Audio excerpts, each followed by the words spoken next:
भगवान हर जगह नहीं रह सकता, शायद इसलिए उसने माँ बनाई। लेकिन शायद उसे भी मालूम नहीं था कि उसके हाथ में जो जादू है वो माँ के पास आ जाएंगे। भगवान का क्या काम था? प्रेम करना। लेकिन माँ खुद ही उस प्रेम और ममता का सागर बन गई।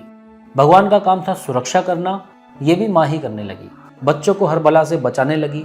भगवान का काम था बरकत देना, और वो भी माँ ने संभाल लिया। प्रेम और करुणा से भरा उसका हर स्पर्श बच्चों की हर शिकन और हर दर्द को दूर कर देता है।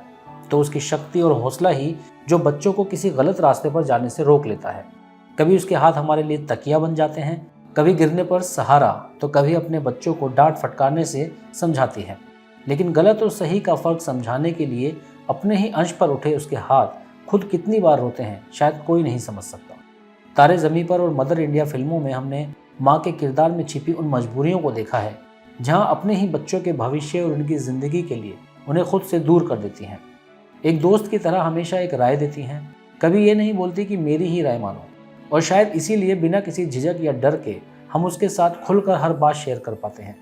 पापा से ज़्यादा पॉकेट मनी दिलवाना, कभी घर लेट आए तो उनकी डांट से बचाना, माँ के हाथ का खाना, कई ऐसी चीज़ें हैं जो इस खूबसूरत रिश्ते को खास बनाती हैं। यहाँ माँ और पिता की तुलना नहीं है, एक सुकून का आंचल है तो दूसरा हौसला और ताकत। माँ गर्भ में पालना शुरू करती है और उम्र भर उसी ममता और प्रेम से रिश्तों को सींचती है, जीवन देती है, उंगली पकड़कर चलना सिखाती है, हर सही और गलत पे रोकती है, डांटती है, फटकारती है और फिर खुद ही मनाने आती है।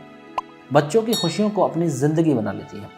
आप सभी को मदर्स डे की बहुत बहुत शुभकामनाएं।